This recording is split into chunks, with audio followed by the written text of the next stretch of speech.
Hello, welcome to Vocabulary 12E, the Trojan Horse. Many captivating tales have come down to us from ancient Greece. They tell of great heroes, of goddesses and gods, and of stirring adventures. One of the best known stories concerns the Trojan horse.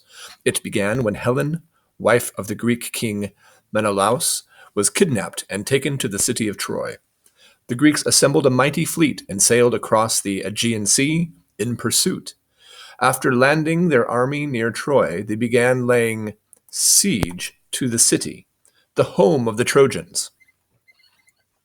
Although many battles were fought outside the city's thick, high walls, the Trojans kept their adversaries at bay, so the Greeks were unable to force their way inside.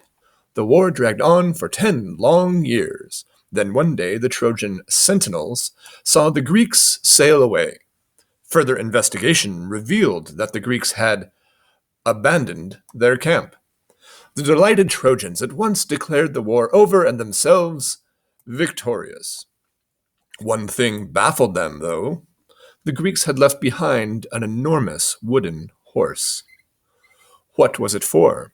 The Trojans finally decided that their enemies had left it as a gift to the gods. Cassandra, a member of the Trojan royal family, warned the citizens of Troy that the wooden horse was a trick intended to bring about the destruction of their city. The Trojans, however, scoffed at her warning. They saw nothing sinister in the gift left by the Greeks, and they joyfully hauled the wooden horse through the gates and into the city. It could not have been otherwise. Some years before, Apollo, one of the gods of Mount Olympus, had fallen in love with Cassandra and had given her the ability to predict the future. But when she failed to return his love, Apollo spitefully declared that when she made a prediction, no one would believe her.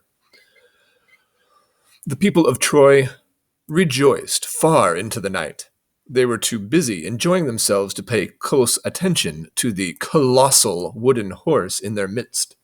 They failed to examine it closely enough to detect the heavily armed Greek soldiers huddled inside, waiting for the right moment.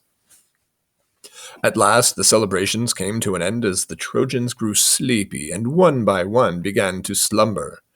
A stillness fell over the city. All seemed tranquil within Troy's walls. Then a concealed hatch in the wooden horse opened, and the Greek soldiers emerged, dropping silently to the ground. They quickly overpowered the Trojan guards and opened the city gates to admit the rest of the Greek soldiers who had only pretended to sail away and were now hiding outside. The Trojans paid a terrible price for their blunder. Their city was destroyed and many of its people perished. The rest of the woeful inhabitants, including Cassandra, were taken into captivity. As for Helen, according to the most popular version of the story, she returned to Greece with Menelaus, and they lived happily ever after.